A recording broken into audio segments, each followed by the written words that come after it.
of this country standing outside the temple, and we are seeing Dharmendra Pradhan and Ashwini Vaishnav getting into the touching the idols and giving their worships. This is how people are discriminated in this country in the name of religion. This is what we are opposing, and we will not allow anybody to flout the law. Article 26, yes, gives them a right. That does not mean that they can violate Article 14, Article 15, and Article 16. So let's talk about what's happened. Let's talk about what's happened in the temple itself, Saravanan. The Dikshitars have said very clearly that it was closed for 4 days. And this is because of the fact that in the Kanaka Sabha itself, there are a lot of jewels kept there. Yes. They feared that the crowds would come in large numbers, then security would be an issue. It's not a year-long thing. It's not permanent. There isn't a section of people that weren't allowed or a section of people that were allowed in the Kanaka Sabha for you to say that, there were this casteism, that, Hindus are being oppressed. Yes. See, when you speak about security, when there is a huge congregation, it is not the responsibility of the Podu Dikshitars. It is the responsibility of the state government. They ought to have listened, they ought to have got the advice of the state government and how to go about it. They do not hang in. But is this the way to do it? Is this the way to do it? You know how sacred a temple is. Is this the way to do it? To have cops and everyone entering? Yeah, that is how, when you want to maintain law and order, when you want to maintain the safety, safety and the life of the priests, the life of the devotees are very important. They are more sacrosanct than anything else. Life of a Hindu, life of a citizen of this country is more sacrosanct than anybody else. Okay, you're saying what action was taken was warranted. Narayanan Tirupati of the BJP is joining me on this broadcast. Mr. Narayanan Tirupati, Saravanan is saying this action was warranted. To speak up and stand for Hindus, we had to take this step. No, this is an unwarranted, unwanted, unnecessary, unconstitutional approach of the Tamil Nadu government and the police.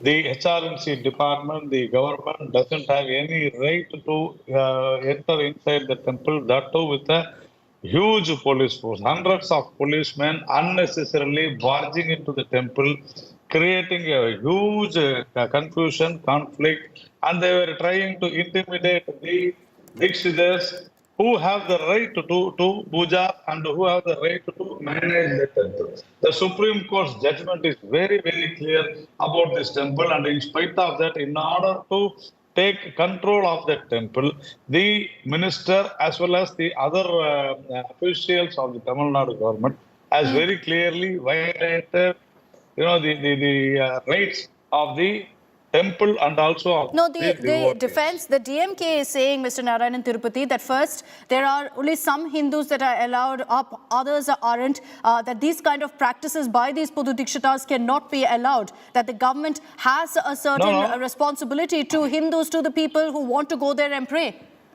See, absolutely not. They are at fault. Mr. Saravanan is definitely not telling the facts. The fact of the matter is that the festival, it is there for at least 1 week's time.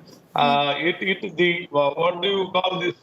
This place is just a 10x2 small room. So in this place, definitely hundreds or thousands of men cannot go inside, and if they are allowed, they have to stand a very big queue. The entire Chidambaram town would have been in a very big traffic jam.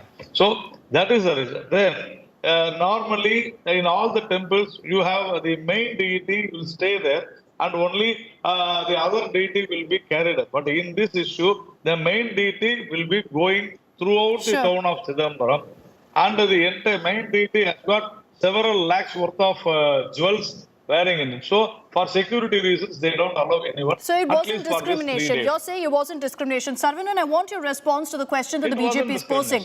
They're alleging that, there's an attempt by the government to take over this temple. Mr. Shekhar Babu today also said that we'll do everything we need to ensure we take over this temple. Is that fair, considering that the Supreme Court has very clearly said it belongs to these and will be run by these Dikshitars? Yeah, see, the Supreme Court may have stated that this temple belongs, it does not say it belongs, they'll be maintained by this Podu Dikshitars. It was built by Chola kings, and these Dikshitars came there, and the Chola kings have said, okay, please take care of the temple. They are there to maintain the temple, pure and simple.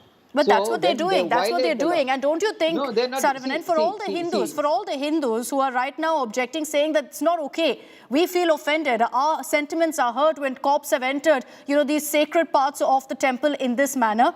What's your message to them? They say, why couldn't there have been dialogue? Why couldn't this have been resolved with talk, with conversation, rather than doing it in this manner? See, the Dikshitars are not reasonable. There were cases earlier, not at this instance. Earlier, there were cases filed against the Dikshitars under the SC/ST Act because they discriminated. So it is not the first time this has happened. And when it comes to law and order, it is the duty of the state government. The simple question is this: when they anticipate so many people, so much of people there, why they have not intimated, why they have not sought the assistance of the local police authorities? So who has started this controversy? It is not the DMK. See, that's what I'm saying. The life of any Hindu, the safety of any Hindu who is visiting the temple is as sacrosanct, is as valuable as anything else. Okay, all right. So you're saying that you will continue very clearly to take these steps to ensure that every Hindu has a right to pray. That's the message from the DMK right now. But thanks very much, Saravanan and Narayan and Tirupati, for joining us on this broadcast. This is clearly a controversy that will continue to snowball. It's not ending anytime now because the government has made it amply clear in Tamil Nadu that they want to take control of this particular temple as well. So it means that the Dikshitars will continue their fight against the government. I'm slipping into a very short break here on 6 p.m. Prime. Coming up on the other side, we're putting the focus on Mumbai. An orange alert has been issued for heavy to very heavy rains. All through the day, rains have poured down in Mumbai. In the next 3 to 4 days, it's going to continue to rain.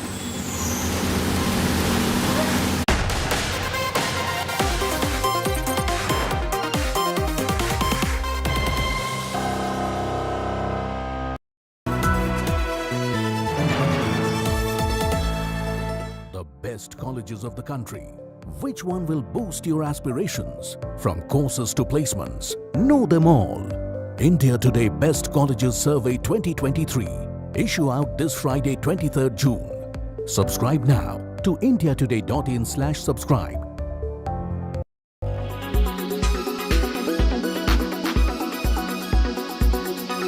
The mega merger of HDFC and HDFC Bank will be effective from the 1st of July. According to Deepak Parekh, chairman of the Housing Finance Company, boards of both the companies will hold separate meetings on Friday after office hours to approve the effective date of the merger.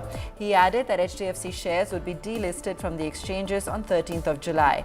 As per the share swap ratio, HDFC shareholders will get 42 shares of HDFC Bank for every 25 shares held. And India is doing extremely well. It's the bright spot in the world. It's the brightest spot in the world. Our GDP growth rate is likely to be twice the global average. 7.2%, which will be twice the global average. So we are confident that our business, now that it goes to the bank, each and every branch of the bank will start selling mortgages, which were not doing prior to this, and so the reach to individuals across urban, semi-urban areas where the branches, HDFC Bank branches are, will start marketing and dispersing mortgage loans. So we expect the growth to increase as there is a huge demand. That the bank has something like 70 million customers. And out of the 70 million customers, just about 2% of them have taken housing loans from HDFC. Just 2%. And about 5% have taken loans from other banks. So look at the ability in terms of being able to cross-sell housing loans to this massive customer base who have not taken housing loans. Also, the average age of a first-time home buyer in India is about 37-38 years. And if you look at the demographic trend, 65% of India's population is below 35 years.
Welcome back. It's been a day of non-stop rain in Mumbai. It's brought the maximum city to a halt as waterlogging has been reported in several areas, as you see on your screens. The Met Department now has warned that the rains will continue for the next 4 to 5 days, which is extremely concerning. An orange alert has also been issued. Let me quickly take this across to our reporters, Mustafa Sheikh and Saurabh Vakhtania, joining us live from Mumbai. Mustafa, to you first. Good evening. Tell me, what's the situation currently in the city?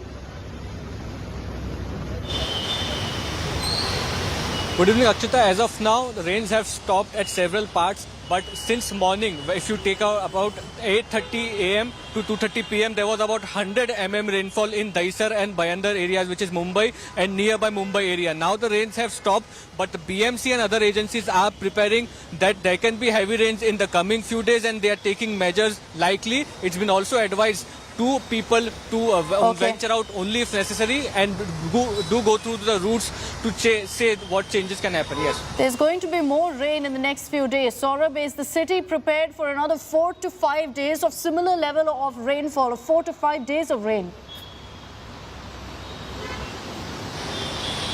Well, actually, let me tell you that no pre-monsoon work is done clearly. The city is still in the state of apathy because even today, 2 people have lost their life in Goregaon and Malad.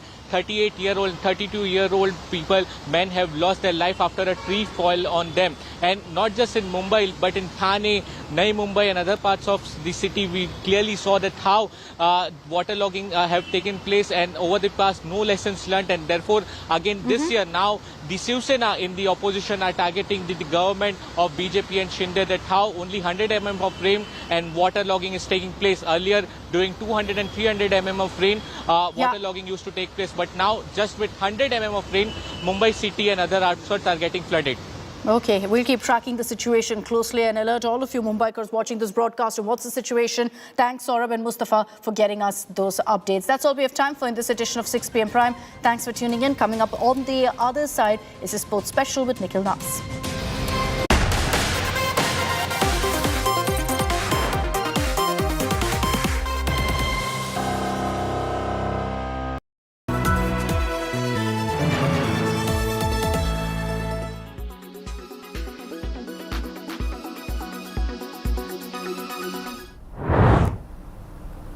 इसके बारे में मैं सिर्फ यही कहना चाहता हूं कि इंटरेस्ट रेट जो है वो इन्फ्लेशन के साथ साथ चलता है। आपका जब इन्फ्लेशन रेट काबू में आ जाएगा, ड्यूरेबली जो जिसको हम कह रहे हैं कि ड्यूरेबल मॉडरेशन इन इन्फ्लेशन, मतलब ड्यूरेबल, हम जब ये सोच मान लेंगे कि अभी इंटरेस्ट रेट जो है वो 4% के आसपास रहेगा कंटिन्यूइंग बेसिस पे, तो अब इंटरेस्ट रेट कम होना कम हो सकता है। तो इसीलिए इन्फ्लेशन और इंटरेस्ट रेट दोनों को इकट्ठे एनालाइज करना चाहिए। आज का जो इन्फ्लेशन है वो 4.25% है और हमारा एस्टिमेट ये है कि इस साल जो एवरेज इन्फ्लेशन है, इस साल मतलब 23-24 में जो एवरेज इन्फ्लेशन है, हमारा ये एस्टिमेट है कि वो 5.1 रहेगा। तो इसीलिए इन्फ्लेशन तो कम हुआ है। इन्फ्लेशन एक्सपेक्टेशन जिसको कहते हैं कंज्यूमर्स का और बिजनेसेस का, वो इन्फ्लेशन एक्सपेक्टेशन भी कम हो रहा है। इस साल का एवरेज 5.1, आगे जाके वो 5.1 को 4% तक लाने के लिए हम कोशिश करते रहेंगे। पिछले मॉनेटरी पॉलिसी के टाइम में तो मैंने कहा था 1,80,000, लेकिन वो स्टेडीली वापस आ रहे हैं नोट और 2/3 से ऊपर अभी हो गया है। हमने ये कहा था कि 3,62,000, 3.62 लाख करोड़, 3,62,000 करोड़, 3,62,000 करोड़ रुपया, 3,62 करोड़ रुपया 2,000 रुपया नोट सर्कुलेशन में था पिछले साल मार्च में। मॉनेटरी पॉलिसी में मैंने कहा कि 1,80,000 करोड़ के आसपास मैंने कहा था, वो वापस आ गया है।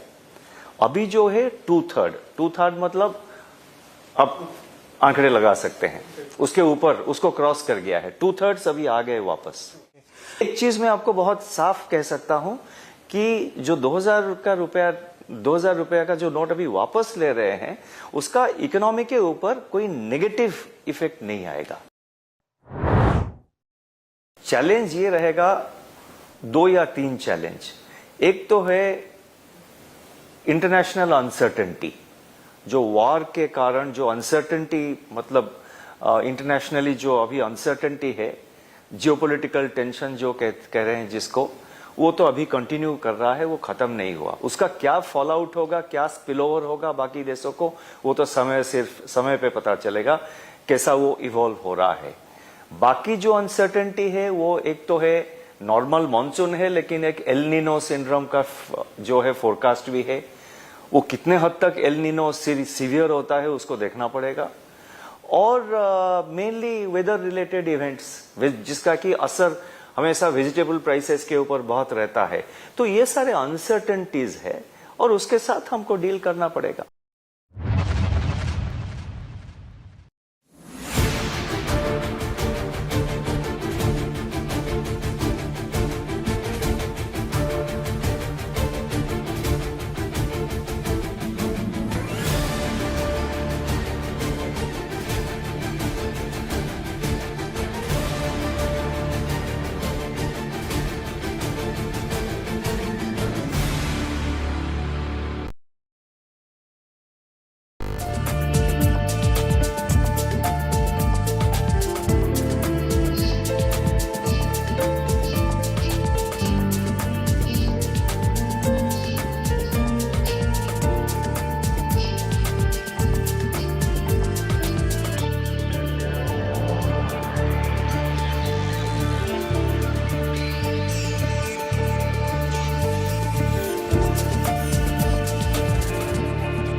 Why does this happen?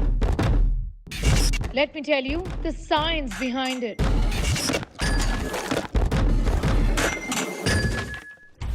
For more info,